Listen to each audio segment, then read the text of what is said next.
특별한 은혜로 부어주실 줄 믿습니다. 우리 함께 잠깐 기도하고 우리 온 마음과 온 정성과 온 힘을 다해서 주님 예배하기를 원합니다. 잠깐 기도하겠습니다.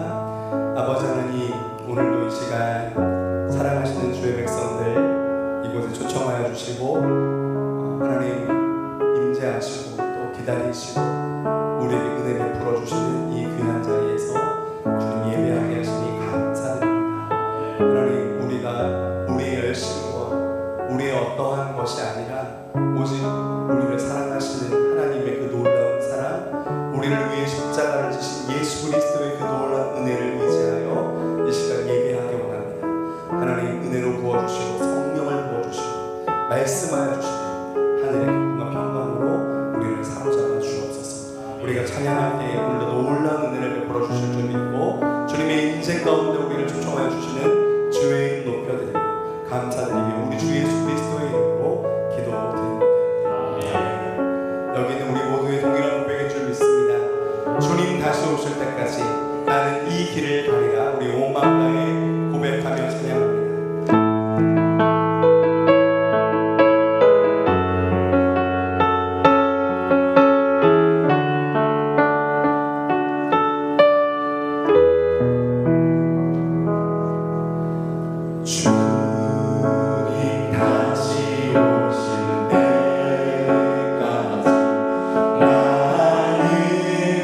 이 길을 가리라.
우리가 사모하고 그리워하는 우리 주님, 온 세상의 구주요, 다시 오실 영광의 왕 주님 앞에 우리 시간 우리가 할 수 있는 최선의 힘을 다해서 우리 이 시간 박수와 함성으로 주님 찬양합니다. 할렐루야! 아멘!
계획과 그 하나님의 놀라운 사랑을 찬양합니다. 하나님, 우리를 지금 이 시간도 다스리고 계시며 이 온 천지만물, 온 우주의 모든 역사와 세계를 주님께서 지금도 다스리고 계심을 믿습니다. 하나님 아버지, 우리 모두가 그 하나님 다스리심 앞에 엎드려 싸우니 이 시간 우리에게 은혜를 베풀어 주시고 성령을 부어 주시옵소서. 하나님 아버지, 이 저녁 우리를 부르시고 기도하게 하시는 그 기도에 우리가 온 힘을 다하여 기도할 수 있도록 아버지 인도해 주셔서 우리의 삶과 우리 기도를 통하여 하나님의 뜻이 이 땅 가운데 이루어지는 놀라운 은총을 허락하여 주옵소서. 오늘 세우신 최종 통화의 말씀 주실 때 우리 모두가 하나님 그 말씀 앞에 아멘으로 반응하며 그 말씀의 통치를 받는 하나님의 백성으로 살게 하여 주시옵소서. 우리 시간 은혜를 구하며 갈망하는 마음으로 기도하며 나아갑니다. 기도하겠습니다. 아버지 하나님 감사합니다. 오늘도 우리 수요일 저녁 하나님 우리 모든 주의 백성을 불러주시고 주 앞에 예배하게 하시니 감사드립니다. 아버지 하나님 이 시간 주님의 놀라운 계획을 찬양하오니 아버지 우리 기도를 통하여 역사하시고 하나님의 나라와 하나님의 뜻이 이 땅 가운데 이루어지며 하나님의 영광 우리가 온전히 될 수 있도록 아버지 역사하여 주시옵소서. 하나님 우리 이 시간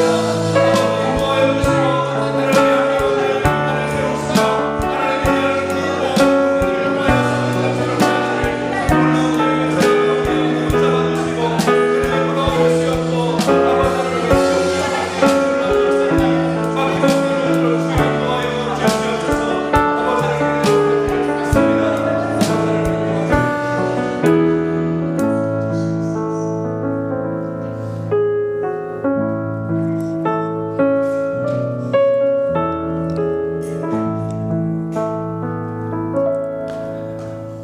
하나님 감사합니다. 하나님의 은혜 가운데에 다음 세대 여름 행사 청년부를 제외한 모든 부서들 잘 마치게 하시고 지난주에는 멀리 캄보디아까지 70명의 대원들이 안전하게 은혜롭게 하나님의 손길 가운데 순조롭게 선교를 잘 마치고 돌아오게 하심도 감사합니다. 하나님, 하나님의 은혜와 은총이 우리의 각 사람 마음 가운데에 가득하게 하여 주시옵소서. 그리하여 꼭 멀리 가서 선교를 하는 것뿐만이 아니라 우리의 삶의 자리에서 더욱 하나님을 알고 하나님을 알리는 일에 헌신하는 저희들이 되게 하여 주시옵소서. 많은 가정에서 다음 세대 아이들의 방학 기간을 보내고 있습니다. 하나님, 이 방학 기간이 우리 아이들에게 더욱 하나님을 심는 복 있는 시간이 되게 하여 주시옵소서. 학업 때문에, 학원 때문에 너무나 많은 마음이 분주해져 있는 우리 아이들에게 이 방학이 하나님 안에 참 안식 얻는 복 있는 시간이 되게 하여 주시옵소서. 하나님, 우리의 마음이 하나님 안에 있어서 우리를 통하여 우리의 자녀들이 우리를 통해 하나님 보게 하시고 우리를 통해 하나님 알게 하시고 우리를 통해 하나님을 알리게 하여 주시옵소서. 또한 지금 태풍이 오고 있다는 소식에 많은 사람들의 마음이 어지럽습니다. 하나님, 이 태풍의 경로 가운데 하나님 역사하여 주시옵소서. 그리하여 피해가 적어지게 하시고 이 태풍으로 인하여 가정을 잃고 집을 잃고 많은 어려움 겪는 수재민들이 많이 있지 않도록 하나님이여 하나님의 손으로 이 땅을 지켜 주시옵소서. 뿐만 아니라 몸이 아파 고생하는 우리 교우들이 계십니다. 또한 마음이 아파서 관계가 무너져서 그 마음 가운데 참으로 상심하고 하나님께 부르짖을 수밖에 없는 애타는 심령들도 많이 있습니다. 하나님 찾아오셔서 하나님 위로하여 주시고 하나님 어루만져 주시고 하나님 그 심령 가운데 하나님의 빛을 비추어 주시옵소서. 또한 지금 부르심 2024 16명의 우리 귀한 임직자 후보들이 하나님의 부르심을 받아 매주 모여 훈련받고 있습니다. 12주 과정 가운데 10주가 지났는데 주님, 앞으로 남은 2주간도 하나님께서 그들 가운데 직분자의 소명과 분명한 하나님의 부르심을 확신하게 하여 주시고 교회를 위하여 쓰임받을 때에 하나님께서 마음껏 사용하시는 깨끗한 그릇, 쓸모있는 그릇, 하나님께서 부흥케 하시는 우리 교회의 기둥들이 되게 하여 주시옵소서. 또한 우리 모든 성도들 그 마음 가운데 하나님을 향한 간절한 기도의 제목들을 가지고 이 시간 나와왔습니다. 하나님께서 이 시간 함께 하시고 그 마음에 귀 기울여 주시고 그 애타는 부르짖음을 들어주셔서 하나님과 소통이 있는 자리, 하나님과 교통이 있는 자리, 하나님께서 응답해 주시는 기도의 자리가 이 시간 되게 하여 주시옵소서. 인도해 주실 하나님을 의지합니다. 말씀 가운데 하나님 찾아와 주시고 우리의 심령을 어루만지시고 하나님의 은총 가운데 높임을 받아 주시옵소서. 예수님 이름으로 기도합니다. 아멘.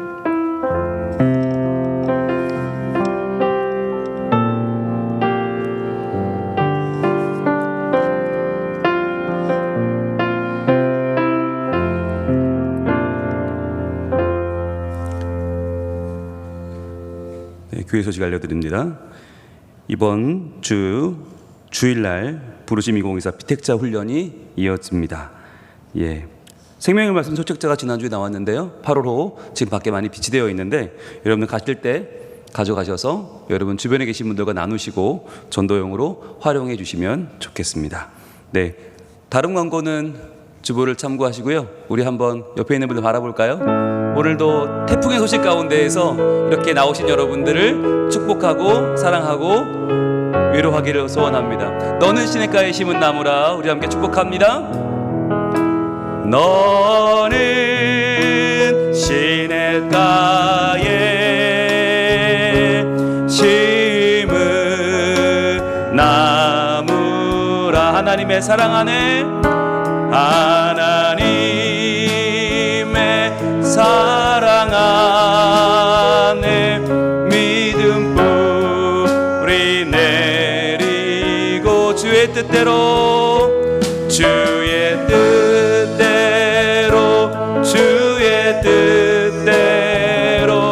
항상 살리라. 박수하겠습니다. 감사합니다. 오늘도 2층에는 우리 서윤이 이사의 기쁨이가 와서 지금 함께하고 있습니다. 고맙습니다. 하나님 말씀 보겠습니다. 마태복음 5장 47절입니다. 마태복음 5장 47절 한 절 말씀을 저와 여러분이 함께 봉독합니다.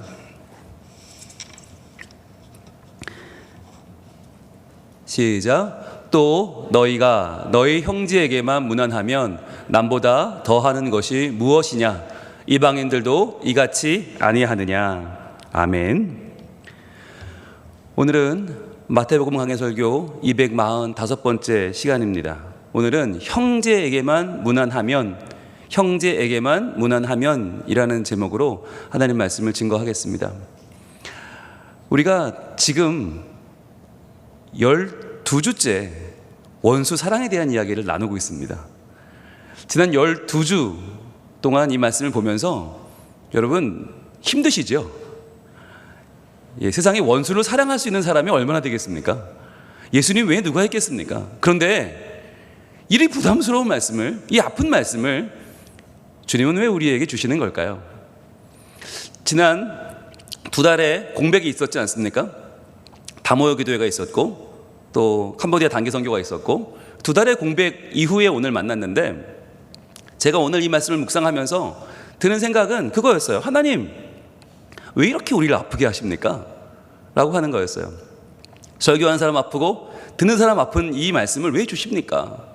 그런데 제가 문득 뭐가 떠올랐냐면 지난 2달 동안 저희 교회 수요예배를 다녀가신 분들의 반응이었어요. 외부에서 많이 오셨거든요. 어떤 분들은 해외에서 오시기도 했습니다. 이 수요예배를 참여하고 싶어서 해외에서 오시고 수도권에서 오시고 전국에서 오셨어요. 근데 그분들이 하나같이 하시는 말씀이 뭐냐면 목사님 다모여 기도회 너무 좋은데요, 너무 새롭고 너무 좋고 너무 은혜로운데요, 그런데 막 말끝을 흐리시는 거예요. 제가 아니 왜 말끝을 흐리세요? 그러면 그 원수 사랑 말씀 들으러 왔는데 이렇게 말씀을 하시는 거예요. 그래서 제가 아니 그거 좀 아프고 불편하지 않으셨어요? 그랬더니 눈빛이 달라지면서 아프죠. 아프고요, 힘든데요. 그런데요 목사님 그 말씀이 위로가 돼요. 그러시는 거예요. 근데 이상하게 그 말씀이 너무너무 아픈데요 그게 나에게 주시는 하나님의 음성 같아요. 그게 하나님의 음성으로 들려와서 제가 그 말씀을 들으러 왔지 뭐예요? 라고 이야기를 많이 하셨어요. 그래서 제가 돌아봤어요. 왜 그랬을까? 원수를 사랑하라고 하는 이 어마어마한 부담감 있는 말씀이 왜 그분들의 마음 가운데 하나님의 음성으로 들려왔을까? 왜 오히려 내 마음을 어루만지시는 하나님의 손길로 다가왔을까 생각해 봤어요. 그랬더니 지난 11번의 설교가 정리가 확 됐어요. 그동안 제가 하나하나의 주제에 얽매여서 못 보던 것들을 그분들의 말을 통해 알게 되었어요. 오늘 12번째 설교를 하면서 저는 지난 11번의 설교를 한마디로 요약할 수 있겠다. 그건 뭐냐면 왜 예수님이 우리에게 이 원수 사랑에 대한 말씀을 주셨는가 하는 거예요. 여러분, 왜 주셨을까요? 과연 이상적인 서로 사랑하는 하나님 나라를 만들기 위해서였을까요? 이 사회를 조금 더 밝고 아름답고 뭔가 더 건강하게 만들기 위해서 적어도 니들이 하나님 믿는 사람들이 원수 정도로 사랑할 수 있어야지, 똑바로 해봐, 이런 말씀이었을까? 적어도 내가 너한테 준 사명을 생각해 사랑해 라고 하는 걸까? 그건 아닌 것 같아요. 그러면 원수를 위한 거냐? 그 원수가 우리의 사랑받고 용서받고 두 다리 쭉 뻗고 이제 마음 편히 살라고 원수를 위해 주는 말씀인가? 아니잖아요. 그러면 예수님이 이 부담스러운 말씀, 이 힘든 말씀 주신 이유는 뭐겠어요? 바로 우리 자신을 위해서죠. 이 말씀을 받는 우리 자신이 원수를 사랑함을 통하여 원수를 사랑하려고 우리의 삶을 전환시키고 우리의 삶의 방향을 바꿈을 통해서 우리가 누릴 수 있는 자유와 기쁨이 있다고 하는 거예요. 여러분, 우리 삶이 고달픈 이유가 무엇입니까? 우리 삶이 아프고 힘든 이유는 무엇입니까? 우리가 원수를 사랑하지 못해서 그렇습니까? 원수를 사랑하려고 막 노력하다가 힘들고 원수를 사랑하려고 하다 보니까 막 괴롭고 그렇습니까? 저는 그런 분을 본 적이 없습니다. 왜 힘들죠? 그 원수를 품고 살기 때문에 힘든 거예요. 만나는 사람마다 그 원수에 대한 욕을 하고, 만나는 사람마다 그 원수에 대해서 불평하고, 만나는 사람마다 그 원수에 대해서 자꾸만 이야기하면서 우리 마음은 2차 가해, 3차 가해, 4차 가해를 스스로 받는 거예요. 그리고 그것 때문에 잠 못 자고, 그것 때문에 밥 못 먹고, 그것 때문에 불행하게 살고 있잖아요. 저는 성경을 보면서 예수님이 이 사회적인 문제보다 훨씬 더 우리 개인적인 삶에 관심이 많다고 하는 것을 발견했습니다. 주님은 우리 각 사람의 마음의 상태에 관심이 있어요. 우리의 마음이 불편하면 예수님도 불편하세요. 그래서 예수님은 우리의 마음이 자유하길 원하시는 거예요. 하나님 말씀 안에서 자유하고 기쁨을 얻고 행복하길 원하세요. 그러니까 말씀하시는 거예요. 원수를 사랑해라. 원수를 사랑하면 너 자유할 수 있어. 원수를 사랑하면 너 그때부터 새로운 삶을 살 수 있어. 너 원수를 사랑하잖아? 그때부터 너 정말 하나님 안에 누리는 기쁨이 무엇인지를 알 수 있어. 진짜 샬롬을 너 살고 싶냐? 그러면 원수를 사랑해봐 라고 예수님은 말씀하고 계신 것입니다. 그런데도 불구하고 우리의 마음은 어때요? 싫어요. 부담돼요. 어려워요. 예수님 저한테 그런 말씀은 절대 하지 마세요. 저 너무너무 힘들어요 라고 우리는 이것을 뭘로 받는 거예요? 율법으로 받는 거예요. 원수 사랑의 마음을 율법으로 이 말씀을 받으면 너무 힘들죠. 너무 부담스럽죠. 너무 괴롭죠. 그러니까 자꾸만 밀어내고 싶은 거예요. 그런데 이 말씀은 우리에게 율법으로 주는 말씀이 아니라 정말 우리를 사랑해서 주는 예수님의 특별한 처방전이다. 나만을 위한 특효약이에요. 그것이 바로 원수를 사랑하는 것입니다. 여러분, 우리의 삶에 크고 작은 원수가 얼마나 많이 있습니까? 그런데 그 원수들을 여러분 크고 작게 사랑해 보셨습니까? 크고 작게 용서해 보셨습니까? 그러면 누가 용서받아요? 내가 용서받는 거예요. 그 사람을 미워하는 내가 용서받고요, 그 사람을 사랑하면 내가 사랑받는 거예요. 그 사람을 사랑 못하는 내가 이제 사랑받는 사람이 되는 것입니다. 그래서 지난 11번의 설교를 요약하면 그런 말이에요. 왜 원수를 사랑해야 되는가? 내가 용서받기 위해서, 내가 사랑받기 위해서, 내가 행복하기 위해서. 예수님은 나를 위해 이 말씀을 주신다라고 하는 것을 여러분 기억하시고, 오늘 12번째 이제 43절부터 시작해서 다음 주 한 주 더 남았거든요. 48절까지 남았거든요. 그런데 그 와중에 이제 막바지로 들어가는 47절의 말씀을 오늘 받도록 하겠습니다. 자, 그러면 우리가 지난주 한 복습 해봐야겠죠? 지난주 물론 두 달 전이지만 어떤 말씀을 받았는지 한번 보겠습니다. 우리가 46절 말씀 바로 전처럼 한번 볼까요? 5장 46절 읽어봅니다. 시작. 너희가 너희를 사랑하는 자를 사랑하면 무슨 상이 있으리요? 세리도 이같이 하지 아니하느냐? 라고 하는 말씀을 받았습니다. 예수님이 참 얘기를 세게 하세요. 아니, 세리도 이처럼 해. 야, 너 세리밖에 안 되냐? 라고 얘기하시는 거죠. 굉장히 세게 얘기하는 겁니다. 자, 그렇다면 왜 예수님은 사랑하는 자를 사랑하는 것을 세리나 하는 짓으로 그렇게 강하게 우리에게 몰아붙이며 말씀하시는가? 두 가지 이유가 있다고 그랬습니다. 왜 하필이면 올바로 사랑하지 못하면 세리 취급받을 수밖에 없는가? 첫 번째 이유는 뭐였어요? 바로 정말 부끄러운 게 뭔지 모르기 때문이라고 했죠. 세리는 이 당시에 세무 공무원이 아니라고 했습니다. 세리는 로마 정부로부터 세금 걷는 권한을 사들인 장사꾼들이에요. 장사꾼들의 목적은 뭐예요? 더 많이 모으는 거죠. 더 많이 남기는 거죠. 그러니까 이 세리들은 동족들의 고열을 빨았습니다. 그런데 그들이 정말 부끄러워했던 게 뭐였냐면 나라를 판 것도 아니었고 자기 동족을 괴롭히는 것도 아니었어요. 그 돈에 혈안이 되어 살아가는 그들이 부끄러웠던 건 뭐냐면 돈을 적게 빼앗는 거였어요. 내가 오늘도 돈을 더 빼앗지 못했어. 내가 오늘도 돈을 모으지 못해서 아이 부끄럽다. 그게 그들의 유일한 부끄러움이었다는 거죠.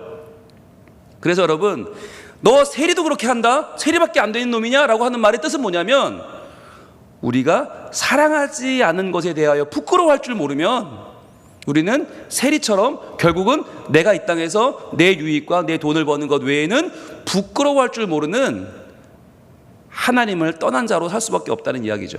그리고 두 번째로 왜 사랑하지 못하면 세리밖에 안 되나? 두 번째는 바로 예전에 자기 자신 속에 갇혀 살기 때문이라고 했죠. 여러분 말씀드렸습니다. 세리는 온전한 회개가 불가능한 직종이라고 말씀드렸습니다. 왜 그죠?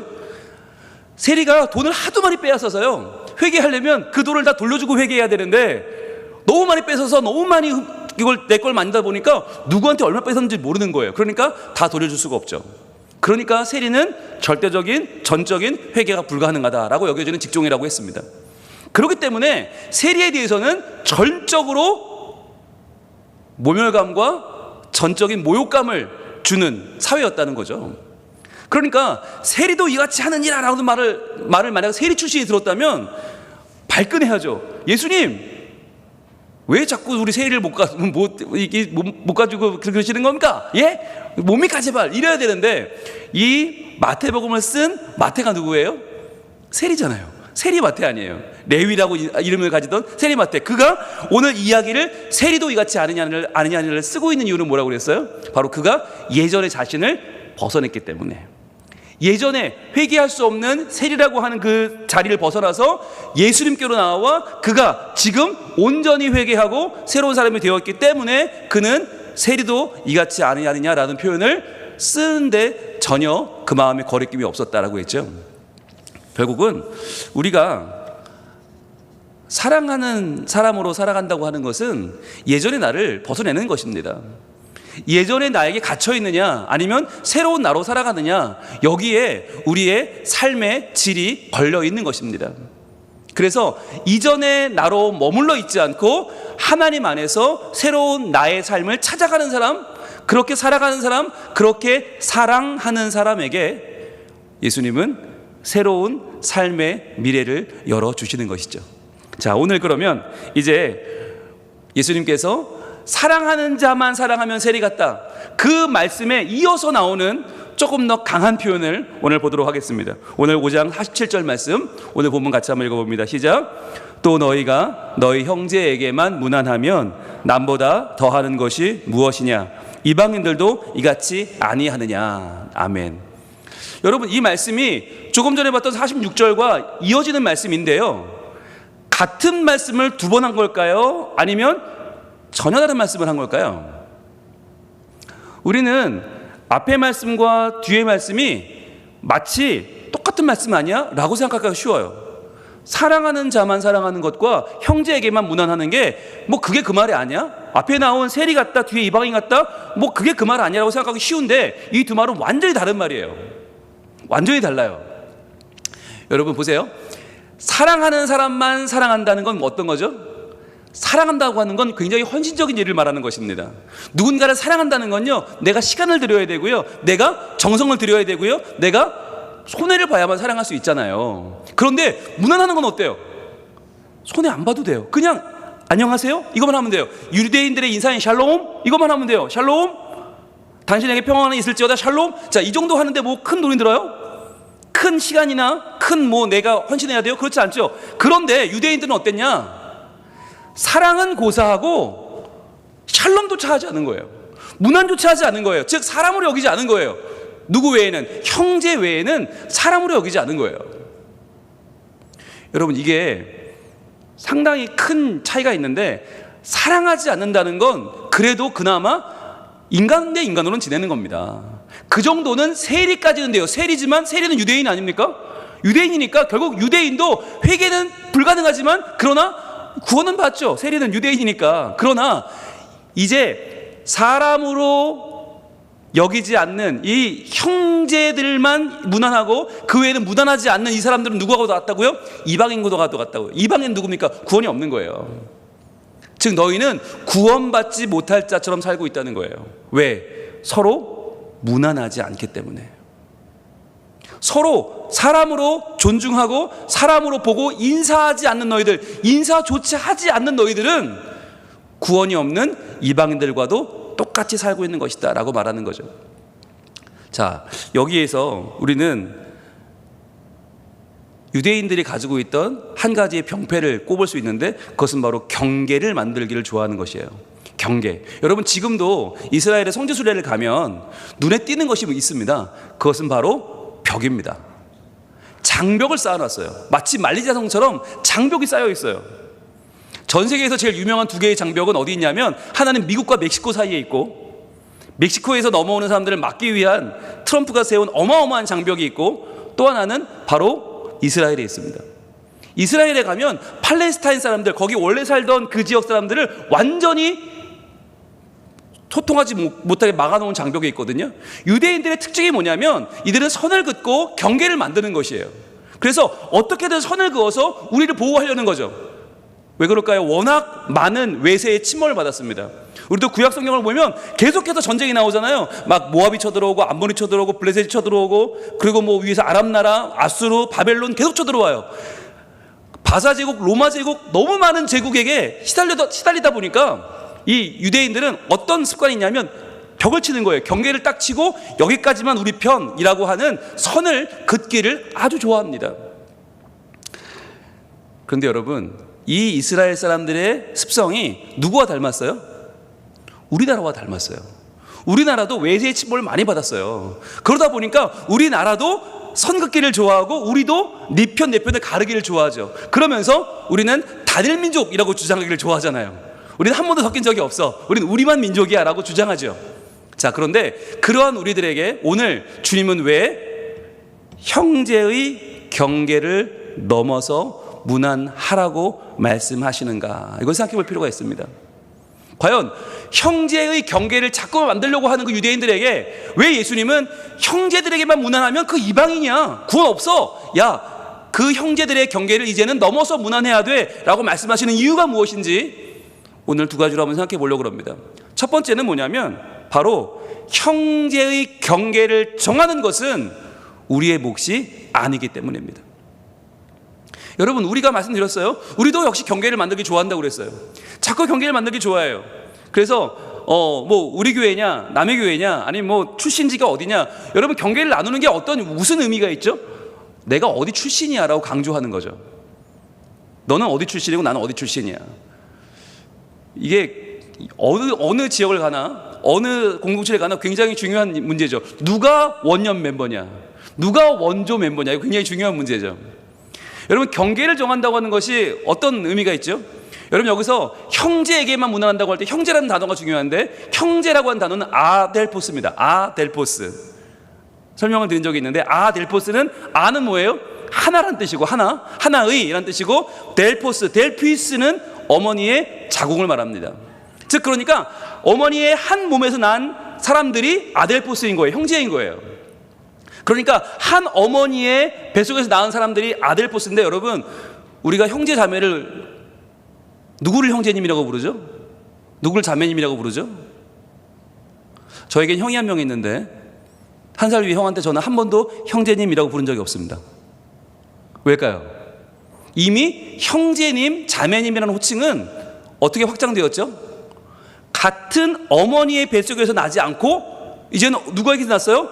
교회라고 하는 하나님이 우리를 모아주신 하나님의 모태 안에 있는 사람들이 다 형제가 된 거죠. 그래서 여러분, 형제님, 자매님이라고 할 때는 어떤 의미가 있는 거예요? 같은 믿음 안에 있는 사람이라고 하는 뜻이 된 거죠. 자, 그렇게 보자면 형제의 경계를 어떻게 봐야 되는가 하는 거예요. 유대인들은 이 형제의 경계를 어떻게 봤어요? 유대인이냐라고 하는 걸로 봐요. 철저한 핏줄주의입니다. 자, 그래서 여러분 그거 아시죠? 외국에서 대학을 다닐 때 그 대학에서 유심히 보는 게 있어요. 미국에는 수많은 대학이 유대인들의 후원을 받기 때문에 유대인들이 주는 장학금이 학교마다 있습니다. 그래서 뭘 보냐면 그 사람에게 유대인의 피가 섞여 있는지를 봐요. 그래서 유대인의 피가 윗대 할머니의 할아버지의 할머니의 누구 한 명이라도 끼어 있으면 그 사람은 전액 장학금을 받는 거예요. 그런데 그렇지 않으면 그 장학금 혜택을 받을 수 없어요. 그게 하버드, 예일을 비롯해서 보스턴 어느 대학에 가나 다 있어요. 그러니까 유대인들이 주는 장학금이 어느 학교나 있고 그 장학금은 유대인의 핏줄에만 한해서 주는, 그게 유대인들의 방식이에요. 그러니까 이 유대인들의 방식은 목에서이기 때문에 어떻게든 어머니, 외할머니, 할머니 이쪽에 누군가는 유대인이 있어야 되는 거예요. 그래야 그가 유대인 장학금을 받을 수 있는 거죠. 여러분, 그런데 이게 예수님 당시에도 어마어마하게 강했습니다. 그러다 보니까 이 유대인들이 이방인과 유대인을 철저하게 나눠서 자기네 유대인들만 형제라는 거예요. 자기끼리만 운한하고 자기끼리만 사람으로 보고 자기끼리만 구원이 있다고 말했죠. 여러분, 그런데 이것이 오늘날 우리에게도 똑같이 적용되고 있지 않습니까? 어디 출신이냐라고 하는 거. 여러분, 대한민국이 이렇게 나뉘어 싸우는 이유는 무엇입니까? 결국은 어디 출신이냐가 굉장히 많은 것을 좌우하는 거예요.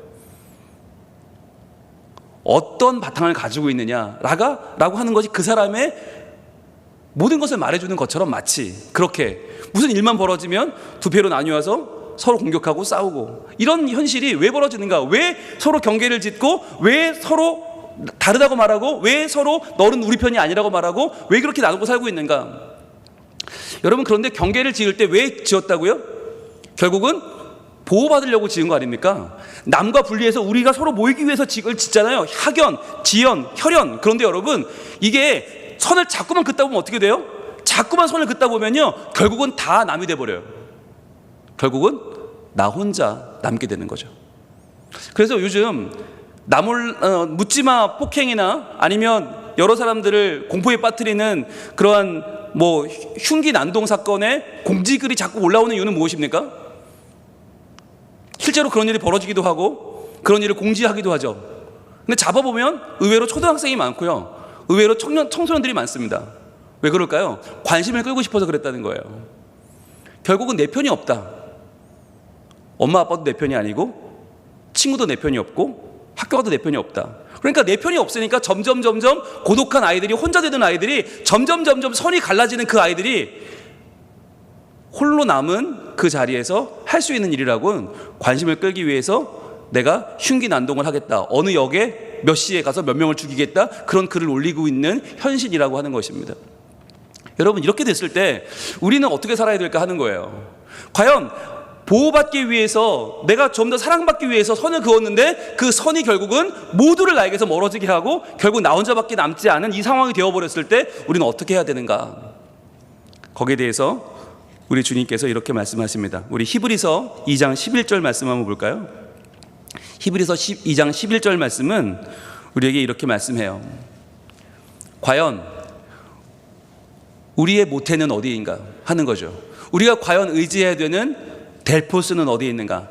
델포스, 하나의 어머니의 자궁에 태어난 자들이 형제라고 한다면 우리는 어떠한 근원을 가지고 있는가를 돌아볼 필요가 있는 거예요. 어떠한 근원인가? 여러분, 히브리서 2장 11절 말씀 한번 읽어봅니다. 같이 한번 읽습니다. 시작. 거룩하게 하시는 이와 거룩하게 함을 입은 자들이 다 한 근원에서 난지라. 그러므로 형제라 부르시기를 부끄러워하지 아니하시고. 아멘. 여러분, 거룩하게 하시는 이는 누구예요? 예수님이죠. 예수 그리스도, 그분이 거룩하게 하는 이이십니다. 그러면 거룩하게 함을 입은 자들은 누구예요? 우리들이죠. 여기에는 유대인만이 아니라 이방인도 포함됩니다. 모든 하나님을 믿고 예수를 주로 고백하는 이들이 다 여기 포함되는 거예요. 그런데 그 예수님과 예수님을 믿는 모든 교회, 모든 성도들, 모든 하나님 믿는 자들이 다 한 근원에서 난지라 라고 말해요. 다 한 델포스에서 났다. 다 한 몸에서 났다. 그 근원이 누구십니까? 바로 창조주 우리 하나님이십니다. 그분의 계획 속에서, 그분의 완전한 창조의 섭리 가운데서 우리가 태어난 거예요. 다 한 근원에서 났다. 우리는 모두가 다 한 근원이라는 거예요. 그래서 형제라 부르시기를 부끄러워하지 아니하셨다. 여기 중요한 단어가 빠져 있는데 본문에는 아우투스라고 하는 단어가 들어있는데 그것이 그들을 이란 말이에요. 그들을, 즉 예수님께서 그들을, 즉 거룩함 입은 자들을, 성도들을 형제라고 부르시기를 부끄러워하지 아니하셨다. 그러면 부끄러워하지 아니하셨다는 건 무슨 말이죠?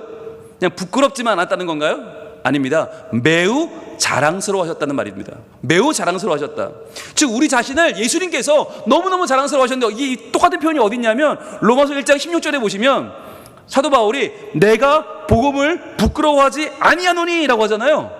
그때 쓰인 표현과 똑같아요. 여러분, 바울은 복음이 너무너무 부끄럽지만 않아서 이런 말 썼을까요? 아니죠. 너무나 자랑스럽고 너무나 황홀하고 너무나 아름다워서 이 복음이 너무나 존귀해서 부끄러워하지 아니하노니라는 표현을 썼어요. 마찬가지로 예수님도 같은 하나님의 섭리 가운데 태어난 우리의 모든 형제들, 우리의 모든 유대인이나 이방인이나 하나님께 나와 하나님을 믿고 고백하는 모든 예배자들을 그만큼 존귀하게 여기시고, 그만큼 황홀하게 여기시고, 그만큼 자랑스럽게 여기신다라고 하는 것입니다. 여러분, 한번 우리 주변 분들 한번 보실까요? 네, 한번 보세요. 생각보다 멋지죠? 네, 우리 한번 인사할까요? 생각보다 멋지십니다. 왜 멋질까요? 네, 오늘 태풍의 소식이 있잖아요. 그래서 아마 많은 분들이 이 태풍의 경로를 따라서 지금 핸드폰에 정신이 팔려 있을 겁니다. 그리고 교회를 가야 되나 말아야 되나. 네. 그래서 많은 분들이 아마 지금 갈등하고 계시겠죠. 여러분 갈등을 뚫고 오셨잖아요. 그리고 이 자리에서 또 부담되는 말씀을 들을 텐데, 분명히 이거 안 끝났는데, 원수사랑 아직도 계속 할 텐데, 오늘도 가면 또 마음에 걸릴 텐데, 또 마음에 찔림이 올 텐데 이거 어떡하지? 라고 하는 마음을 가지고 오셨잖아요. 여러분, 생각보다 멋지신 분들이 많습니다. 여러분, 하나님께서는요 우리를 부끄러워하지 아니하시고 우리를 도리어 자랑스러워하시고 우리를 통해서 하나님의 온전한 나라를 꿈꾸십니다. 아멘. 자, 그러면 또 한 가지 이유는 뭔가? 과연 형제의 경계를 넘어서서 무난하라 라고 말씀하시는 더 중요한 이유가 있다는 거죠. 두 번째 이유는 뭐냐면 바로 예수님은 우리뿐 아니라 자신의 경계마저 허무셨다는 거예요. 자, 너희들끼리, 그래, 이방인이나 뭐 유대인이나 그 경계만 허무신 정도가 아니라, 예수 믿는 자들 교회에 그 안에 있는 벽을 허무신 정도가 아니라, 예수님은요 예수님과 우리 사이에 있는 그 어마어마한 벽을 허무셨어요. 여러분, 예수님과 우리가 얼마나 다릅니까? 예수님은 구세주이시고 우리는 구원받는 자고, 예수님은 하나님 아들이고 우리는 이 피클 같은 피조물인데 그 얼마나 큰 벽이 있어요. 그런데 그 벽을 예수님이 허물어 버리신 거예요. 자, 봐봐. 내가 너희의 벽을 허물어 버릴 테니까 너희와 나 사이도 이제 다 허물어진 사이니까 너희끼리 절대로 벽 같은 걸 만들지 말라는 거예요. 절대로 너희와 나 사이에 또 내가 넘어섰는데 너희는 왜 넘어서지 못하냐? 절대 그런 것 만들지 말고, 이제는 생각이 다르다고, 입장이 다르다고, 배경이 다르다고, 조금 성품이 다르다고, 조금 말하는 방식이 다르다고, 조금 생각하는 툴이 다르다고, 그것 때문에 절대로 너희 사이에 그 어떤 장벽도 만들지 말라는 거예요. 여러분, 이것은 굉장히 실제적인 말씀입니다. 예수님은 그렇게 하셨고 저는 아니고요가 아니라 오늘 우리에게 주시는 정말 선명한 말씀이 뭐냐? 더 이상 누구 출신이라고, 어디 출신이라고 그것 때문에 너희의 그 어떤 경계도 만들지 말고, 아, 그 사람 그럴 줄 알았어 라고 말하지 말라는 거예요. 아, 그 사람 그래, 내 분명 그럴 줄 알았다 라고 말하지 말라는 거예요. 하나님 안에서 나와 그가 다르지 않음을 인식하고 나와 그를 하나로 엮어주는 예수 그리스도의 사랑이 오늘 우리와 예수님을 엮는 그것처럼 똑같이 나와 그를 엮어내야만 한다는 것입니다. 여러분, 이것은 매우 힘든 일입니다. 그러나 예수님은 너무나 선명하게 말씀하고 계십니다. 예수님과 우리가 얼마나 큰 벽을 허물었는지 성경은 너무나 우리에게 분명하게 말해줍니다. 그래서 똑같은 방식으로 예수님은 그 어려운 일을 해내신 분께서 말씀하는 겁니다. 너희 사이에 있는 그 작은 벽쯤은 허물어야 되지 않겠니? 라고 말씀하시는 거예요. 한번 볼까요? 갈라디아서 2장 20절, 아주 유명한 말씀이죠. 갈라디아서 2장 20절 말씀만 보면요, 이 말씀은 보면 볼수록 놀라워요. 설명이 안 돼요. 여러분, 사실 이 말씀은요, 설교할 수 없는 본문입니다. 이걸 어떻게 설명하겠어요, 인간의 말로? 자, 함께 읽어볼까요? 갈라디아서 2장 20절 말씀, 시작. 내가 그리스도와 함께 십자가에 못 박혔나니. 자, 여기까지만 해도 설명이 안 돼요. 아니, 십자가에 못 박히신 분이 누구예요? 예수님이에요. 하나님의 아들이 나를 위해 죽으셨어요. 모든 이들을 위해 죽으셨어요. 그런데 사도 바울은 뭐라고 고백해요? 내가 그리스도와 함께 십자가에 못 박혔다는 거예요. 말이 됩니까? 사도 바울이 언제 못 박혔습니까? 이 말은 뭐죠? 이것은 신앙의 고백입니다. 이것은 예수님께서 십자가를 지신 것이 바로 나와 함께 내 모든 죄와 내 모든 존재와 내 모든 못난 이 자아와 함께 십자가에 달리셨음을 믿음의 눈으로 바라본 것입니다. 여러분, 바로 이것이 오늘 우리가 우리의 장벽을 허물어 하는 이유입니다. 예수님께서 나를 잡아서 나를 채찍질하고 나를 가시관 씌워서 나를 십자가에 못 박히게 하는 그 자리에 예수님이 가 계신 거예요. 왜요? 예수님이 나와의 모든 장벽을 허물어 보셨기 때문이죠. 그래서 함께 못 박히게 되었죠. 그런즉 이제는 내가 사는 것이 아니요. 여러분, 나가 사는 거잖아요. 내가 살잖아요. 나잖아요. 그런데 왜 내가 사는 것이 아니죠? 오직 내 안에 그리스도께서 사시는 것이라. 아, 내가 사는데, 내가 오늘 출근했고요, 내가 오늘 학교 갔고요, 내가 오늘 가정생활 하는데 내가 사는 게 아니라는 거예요. 왜요? 내 안에 그리스도께서 사시는 거란 말이에요. 이 말은 뭐예요? 이제는 내 삶에서 누가 예수고 누가 난지를 알 수 있는 경계가 허물어진 거예요. 왜? 예수님이 나를 위해 죽으시고 부활하신 그때부터 내가 살아가는 내 삶은 더 이상 내가 아니라는 거예요. 이제 나는 그리스도께서 사시는 삶으로 사는 거죠. 그렇다면 예수님께서 하신 일이 뭐예요? 회개하라, 천국이 가까이 왔느니라. 우리가 죽어서 가는 천국이 아니라 이 땅에서 천국을 살아가도록 천국이 다가와 주셨어요. 천국이 내 안에 오셨어요. 무슨 말입니까? 더 이상 우리가 멀리 있는 천국과 나를 가를 수 있는 장벽이 허물어졌다는 이야기예요. 즉, 나와 내 남편과의 사이가 이제는 허물어져야 되고요, 나와 내 자녀와의 관계가 허물어져야 되고요, 내와 내 이웃과의 관계가 허물어져야 되고요, 나와 우리 교인과의 관계가 허물어져야 되고요, 우리 교회와 다른 교회 사이가 허물어져야 되고요, 하나님 안에 있는 그 어떤 자들 사이에 있는 장벽도 이제는 예수 안에서 허물어져야 한다는 거예요. 왜냐하면 내 안에 살고 계신 그분이 예수님인데 저 예수님을 믿는 사람 안에 살고 계신 분도 예수님이에요. 그럼 예수님과 예수님이 어떻게 싸우냐는 거예요. 예수님이 예수님을 어떻게 무시해요? 예수님이 예수님을 어떻게 사람으로 안 봐요? 어떻게 예수님이 예수님을 대화를 하지 않고 살 수 있어요? 내가 저 사람이 우리 교회에 있으면 나오지 않을 때 어떻게 이럴 수 있어요? 저 사람이 우리 직장에 있으면 나는 이 직장을 때려칠 테야. 어떻게 그럴 수 있냐는 거예요. 예수님이 예수님한테 말입니다. 오직 내 안에 그리스도께서 사시는 것이라. 이제 내가 사는 것은, 여러분, 이제부터는요 달라져요. 이제는 달라지는 거예요. 어떻게 달라집니까? 이제 내가 육체 가운데 사는 것은, 내가 지금 직장 다니고 가정생활하고 교회생활하는 것처럼 보이지만, 그러나 그것은 원래 뭐냐면 이제부터는 나를 사랑하사 나를 위하여 자기 자신을 버리신. 왜요? 내가 되기 위해서, 내 삶 속으로 오기 위해서 자기 자신을 버리신 하나님의 아들을 믿는 믿음 안에서 사는 것이라. 여러분, 이것이 바로 장벽을 허물고 우리 가운데로 찾아와 주신 예수님을 믿는 사람의 삶입니다. 여러분, 이것은 매우 놀라운 말씀이고요, 매우 위대한 말씀이고 매우 아름다운 말씀이 아닙니까? 더 이상 예수를 믿는 자의 삶은요, 그냥 예수님을 생각하는 삶이 아니라는 거예요. 예수님을 그냥 상상하는 삶이 아니에요. 예수님으로 사는 거예요.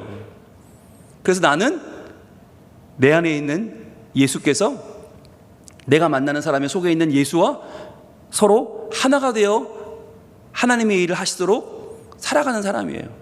그러니까 예수를 믿는 부부가 갈라설 수 없고요, 예수를 믿는 친구가, 예수를 믿는 동료가, 예수를 믿는 교우가, 예수를 믿는 동역자가 서로 미워하거나 시기하거나 원망하거나 외면할 수 없다고 하는 것입니다. 여러분, 이것이 오늘 우리를 부르신 하나님의 계획입니다. 왜 내가 이런 사람과 살아야 될까? 내가 어쩌다가 이런 집구석에 오게 됐을까? 내가 어쩌다가 이런 남편을, 내가 어쩌다 이런 아내를, 아니요, 내가 어쩌다 이런 부모를, 내가 어쩌다 이런 자녀를, 아니요. 예수님은 내 안에도 계시고 그 안에도 계셔서 오늘도 나를 통해 일하시고 그를 통해 일하세요. 우리가 만난 것은 하나님이 나를 이곳에 보내셨기 때문입니다. 하나님이 우리를 한 교회에 묶어주셨고요, 하나님이 우리를 한 믿음 가운데 묶어주셨고요, 하나님이 우리를 위대하게 사용하기 위해서, 하나님이 오늘 예수 그리스도의 위대한 구원 사역을 나를 통해서 이루시고 그를 통해서 이루시기 위해서 우리를 만나게 하신 거예요. 나 혼자서는 온전한 예수의 일을 감당할 수 없어요. 왜냐하면 나도 예수의 사람으로, 예수로 살고 있지만 그도 예수로 살고 있기 때문이에요. 우리가 서로 손을 맞잡고 하나가 될 때, 그때부터 하나님의 위대한 사역이 우리 가운데 우리의 상상을 초월하는, 우리의 계획을 넘어서는 하나님의 섭리로 이루어질 줄로 믿습니다. 여러분, 이것이 오늘 우리가 형제에게만 무난하지 말고 그 누구라도 하나님 안에서 서로 마음을 열고 만나야 하는 이유입니다. 오늘 내가 마음을 열지 못하는 그런 사람을 떠올립시다. 그리고 내 안에 계신 예수께서 그 안에 계신 예수에게 손을 내밀 수 있는 기회를 드립시다. 그래서 그 예수님과 내 예수님이 만나고, 그렇게 해서 예수께서 우리 두 사람을 벽을 허물게 하시고 하나가 되게 하셔서 더 위대한 하나님의 일을 이루시는 그 놀라운 일이 우리 가운데 일어나는 것을 한번 우리 바라봅시다. 내가 하는 게 아니에요. 예수님이 하시는 거예요. 우리 내어드리면 됩니다. 주님, 내 안에 계신 예수요, 그 사람 안에 계신 예수님과 함께 하나님의 일을 이루어 주옵소서. 내가 이 일을 위하여 쓰임받는 하나님이 불러주신 주의 자녀 되기를 소망합니다. 그렇게 사시면 되는 거예요. 오늘 우리 믿는 마음 가지고 찬양할 때 하나님의 부르심을 아무 후회하심이 없습니다. 실수가 없으십니다. 주님, 저를 하나님의 사람으로, 예수의 사람으로 부르셨는데 주님, 저를 통해서 예수님의 온전한 사역이 이루어지게 하시고 우리의 벽을 허물을 통해서 잃어버린 영혼을 구원하시고 무너지는 가정을 세워주시고 하나님의 교회를 견고케 하시고 하나님 나라를 든든히 세워주시는 놀라운 일들이 일어나기를 소망합니다. 믿는 마음 가지고 찬양하겠습니다. 하나님의 부르심에는 후회하심이 없네. 내가 이 자리에 선 것도 주의 부르심이라. 하나님의 부르심에는 결코 실수가 없네. 나를 부르신 하나님의 신실하심을 믿네. 날 부르신 뜻 내 생각보다 크고 날 향한 계획 나의 지혜로 증량 못하나 가장 좋은 길로 가장 완전한 길로 오늘도 날 이끄심 있네. 날 부르신 뜻 날 부르신 뜻 내 생각보다 크고 날 향한 계획 나의 지혜로 증량 못하나 가장 좋은 길로 가장 완전한 길로 오늘도 날 이끄심 있네. 우리가 고백한 것처럼 가장 좋은 길은 우리에게 있지 않아요. 가장 좋은 판단은 나에게 있지 않아요. 이 시간 고백합시다. 주님, 제가 선을 긋고 있는 그 경계를 하나님 허물어 주시옵소서. 주님, 그 경계를 허물고 내가 다가가기를 원합니다. 저 사람은 형제가 아니야. 저 사람은 내 가족이 아니야. 저 사람은 내 동료가 아니야 라고 마음먹었던 그 마음을 내려놓습니다. 주님, 경계를 허물고 우리가 하나 되게 하시고 그리하여 하나님께서 내게 허락하시는 그 놀라운 계획이 그 사람 안에도 이루어져서 우리 함께 협력하여 하나님 나라를 이루어가는 아름다운 일들이 우리 가운데 일어나게 하여 주시옵소서. 주여 한번 외치기도 합니다. 주여!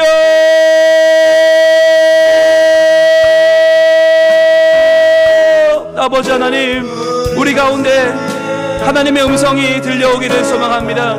하나님, 우리 가운데에 하나님의 놀라운 섭리가 다시 한번 시작되기를 소원합니다. 하나님, 우리는 선을 긋기를 좋아하고 우리는 여기까지만 내 형제고 여기부터는 아니라고 말하면서 내 형제에게만 무난하는 유대인들과 똑같이 살고 있지 않습니까? 여기까지만 내가 내 마음을 내어줄 거야. 여기까지만 하나가 될 거야. 여기까지만 협력할 거야. 여러분, 우리 나와 함께 합시다. 우리는 선을 긋고 여기까지만, 어디까지만, 아니 저 사람까지만 하나님의 일을 할 수 있다고 생각하고 있지 않습니까? 하나님의 일을 위해서 나는 이 사람들과만 함께 해야 된다고 생각하고 있지 않습니까? 아버지 하나님, 이 시간에 주여 우리의 마음속에 있는 그 아델포스의 경계와 한계를 이 시간 무너뜨려 주시옵소서. 그리하여 우리가 하나님 안에서 더 많은 형제들, 더 많은 자매들을 품을 수 있도록 인도하여 주시고, 더 많은 가족들과, 더 많은 동료들과, 더 많은 교우들과, 더 많은 하나님의 지체들과 위대한 일을 감당하기를 소망합니다. 아버지 하나님, 예수 그리스도께서도 날 안에 그 어떤 장벽도 만들지 않으시고 예수님 나를 위하여 죽으시고 나를 위해 부활하시고 내 안에 살아가시는데, 주님 어떻게 무엇으로 우리는 이 일을 거부하며 무엇으로 이 일을 우리는 밀어내고 있습니까? 아버지 하나님, 하나님의 위대한 계획과 하나님의 위대한 뜻을 저를 다시 한번 바라보게 하여 주시고, 아버지 하나님, 하나님의 놀라운 일을, 그 위대한 일을 우리도 함께 이뤄낼 수 있도록 주여 손을 내밀게 하여 주시옵소서. 아버지 하나님, 그리하여 우리가 서로 하나님의 귀한 일들을 같이 감당할 때에 하나님께서 우리를 통해 일하실 줄로 믿습니다. 우리를 통해서 하나님의 놀라운 계획이 주여 아름답게 하나 될 줄로 믿사오니 우리의 가정과 우리의 교회와 우리의 공동체를 주님 인도하여 주시옵소서. 날 부르신 뜻 내 생각보다 크고 날 향한 계획 나의 지혜로 증량 못하나 가장 좋은 길로 가장 완전한 길로 오늘도 날 이끄심 있네. 하나님,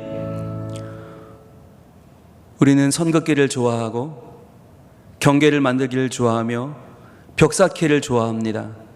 그래서 나는 너와 다르다고, 나는 그와 다르다고 쉽게 말하고 쉽게 생각하고 쉽게 밀어냅니다. 주님, 다시 한번 우리의 옹졸한 마음과 우리의 좁아 터진 마음을 다시 한번 주님께 내어드립니다. 하나님, 우리 가운데 쌓아놓은 이 수많은 경계와 이 많은 선들을 주님이여 무력화시켜 주시옵소서. 우리가 쌓아놓은 이 많은 벽을 주님 무너뜨려 주시옵소서. 그리하여 우리가 서로를 향해서 마음을 열고 손을 내밀고 나아갈 수 있도록 도와주시옵소서. 그리하여 이 인사와 이 문안을 통하여 주님, 내 마음의 자유함을 얻고 내 마음의 기쁨을 얻고 내 안에 오신 예수께서 그 안에 계신 예수와 만나 하나님의 놀라운 사역을 함께 이루어가게 하여 주시옵소서. 그리하여 우리 가정이 다시 한번 예수의 가정으로 세워지고 우리의 일터가 예수의 일터로 세워지고 우리의 교회가 예수님의 교회로 세워지는 거룩한 역사를 허락하여 주시옵소서. 주님, 우리에게 오신 주님을 다시 한번 의지합니다. 주님, 우리에게 말씀하시고 우리에게 하나님의 뜻을 알려주신 것처럼 우리의 삶 가운데 찾아오셔서 주님, 우리와 함께 말씀하여 주시고 우리와 함께 걸어가 주시고 우리와 함께 생활하여 주셔서 우리가 이제는 새로운 삶을 살게 하시고 새로 도전하게 하시고 새로 손을 내밀게 하시고 새로 하나가 되게 하여 주시옵소서. 그렇게 주님의 뜻을 이루며 살아가는 우리 모든 성민 가족들이 될 줄로 믿사오니 하나님 은혜를 더하여 주시고 하나님의 권세와 능력으로 우리의 삶을 변화시켜 주시옵소서. 예수님 이름으로 기도합니다. 아멘. 이 시간에 한 번 더 기도할 텐데요, 계속되는 다음 세대 사역 그리고 단기 선교, 많이 교인들이 지쳐 있어요. 이 시간 기도할 때 하나님, 저희가 지쳐서 더 날카로워지진 않았습니까? 저희가 힘들어서 상대방을 더 품어주지 못하진 않았습니까? 내 가족들을 더 이해하고 더 그들을 받아주지 못하지 않았습니까? 주님, 저희들 많은 사역 가운데 지쳐있는 우리 교우들이 많이 있는데 지금 찾아오셔서 그 마음에 위로를 주시고 하나님, 우리의 몸과 마음을 하나님의 따뜻한 손길로 위로해 주셔서 저희 교우들이 몸과 마음이 회복되게 하여 주시고 그래서 서로 더욱더 마음을 열고 하나가 되고 화해하고 포용하는 일들이 더 많아지게 하여 주시옵소서. 주님, 우리 가운데 하나님의 참 평안이 임하게 하여 주시고 하나님 위로하는 손길이 우리에게 또한 이 땅 대한민국에 하나님의 위로의 놀라운 손길, 그 은혜가 함께하기를 소망합니다. 이 시간에 우리 같이 주님 앞에 주여 한번 외치기도 하겠습니다. 주여! 아버지 하나님, 우리 성민교회 가운데에 하나님의 은혜가 임하기를 소원합니다. 하나님의 위로가 임하기를 소원합니다. 하나님의 평강이 임하기를 소원합니다. 아버지 하나님, 우리에게 하나님의 은혜를 더하여 주시옵소서.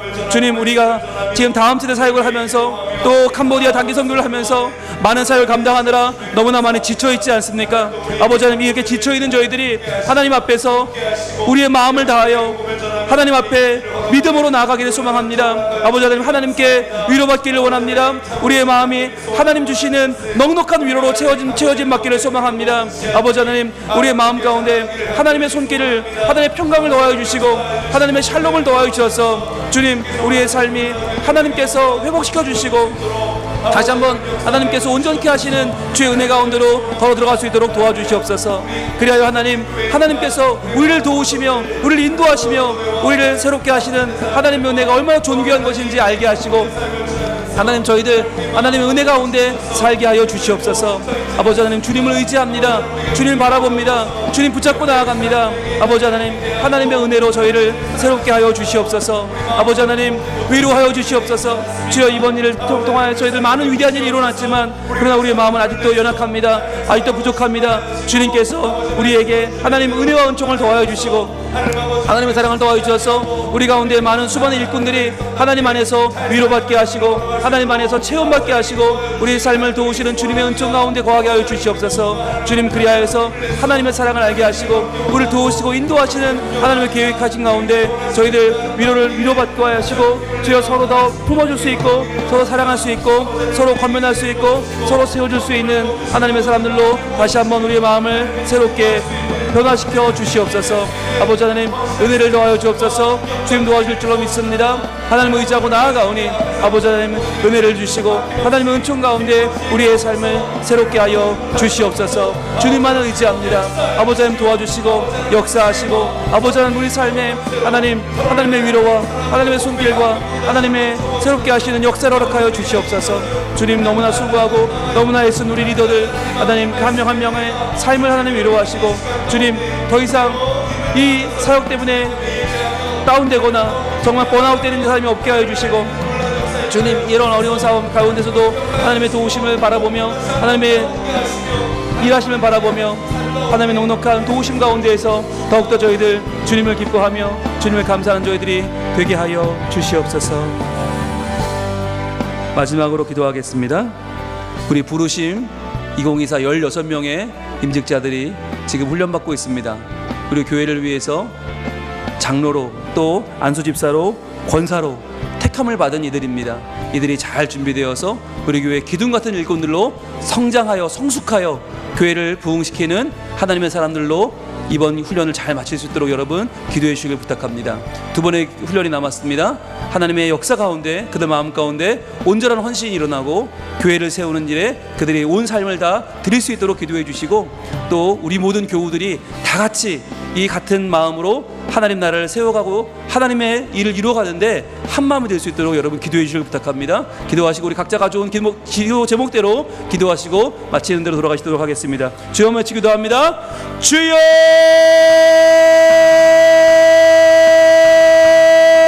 아버지 하나님, 우리에게 허락하신 16명의 우리 부르심 2024 16명의 임직자들을 위해 기도합니다.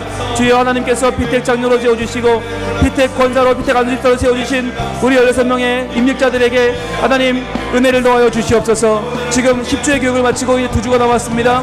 하나님께서 나머지 2주 동안도 함께 해주셔서 하나님 역사하여 주시고 이 2주의 시간 동안 하나님께서 온전히 이들 가운데 역사하시며 말씀하시고 인도하시고 채워주셔서 하나님 이들의 삶이 하나님의 삶으로, 하나님을 믿는 삶으로 더욱더 헌신하게 하시고 하나님 앞에 드려진 삶으로 하나님 앞에 그 마음을 다하여 주여 믿음으로 나아가길 소망합니다.